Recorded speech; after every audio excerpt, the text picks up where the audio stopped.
वहीं वेस्ट बंगाल में आज से शुरू होगी आयुष्मान भारत स्कीम। मरकजी वजीर सेहत जेपी नड्डा कोलकाता में रहेंगे मौजूद। 3 करोड़ 39 लाख लोगों को मिलेगा सेहत की सहूलियत का कवरेज।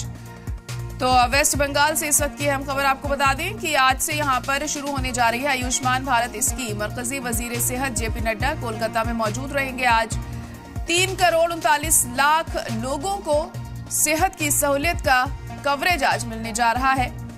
तो अहम खबर इस वक्त आपको बता दें कि आज बंगाल में आयुष्मान स्कीम की शुरुआत होगी।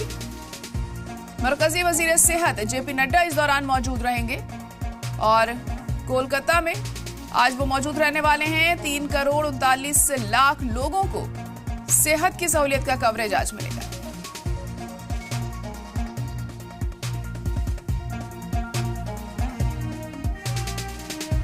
तो आज से आयुष्मान स्कीम बंगाल में भी शुरू होने वाली है। यहां पर भी लोग इसका फायदा उठा सकेंगे